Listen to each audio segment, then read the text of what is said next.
गीत संगीत चारि पर्व तारयुक्त ଯନ୍ତ୍ରରେ ପ୍ରଧାନ ବାଦ୍ୟ କରି ନିମନ୍ତେ ଦାଉଦଙ୍କର ଗୀତ।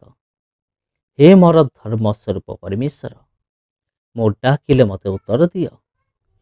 ସଂକଟରେ ଥିବା ସମୟରେ ତୁମ୍ଭେ ମୋତେ ପ୍ରଶସ୍ତ ସ୍ଥାନ ଦେଇଅଛ। ମୋତେ ଦୟା କର ଓ ମୋହର ପ୍ରାର୍ଥନା ଶୁଣ। हे ମଣିଷ ସନ୍ତାନଗଣ, କେତେ କାଳ ମୋହର ଗୌରବ ଅପମାନରେ ପରିଣତ ହେବ? କେତେ କାଳ ତୁମେ ମାନେ ଅସାରତାକୁ ସ୍ନେହ କରିବ ଓ ମିଥ୍ୟାରେ ଅନ୍ୱେଷଣ କରିବ?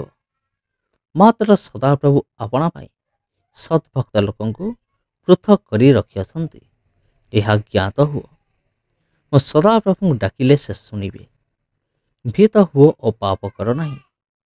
ତୁମେ ମାନେ ଶଯ୍ୟା ଉପରେ ମନେ ମନେ କଥା କହି ନୀରବ ହୁଅ। ଧର୍ମ ବଳି ଉତ୍ସର୍ଗ କର ଓ ସଦାପ୍ରଭୁଙ୍କ ଠାରେ ବିଶ୍ୱାସ କର। ଅନେକ କହନ୍ତି, କିଏ ଆମମାନଙ୍କୁ ମଙ୍ଗଳ ଦେଖାଇବ? ଏ ସଦାପ୍ରଭୁ, ଆମମାନଙ୍କ ପ୍ରତି ଆପଣା ମୁଖର ତେଜ ପ୍ରକାଶ କର। ତୁମେ ମୋ ଅନ୍ତଃକରଣରେ ଆନନ୍ଦ ଦେଇଅଛ। ସେମାନଙ୍କ ଶସ୍ୟ ଓ ଦ୍ରାକ୍ଷାରସ ବୃଦ୍ଧି କାଳର ଆନନ୍ଦ ଅପେକ୍ଷା ଅଧିକ। ମୁଁ ଶାନ୍ତିରେ ଶୟନ କରିବି ଓ ନିଦ୍ରା ଯିବି, କାରଣ ହେ ସଦାପ୍ରଭୁ, କେବଳ ତୁମ୍ଭେ ମୋତେ ନିରାପଦରେ ବାସ କରାଉଅଛ।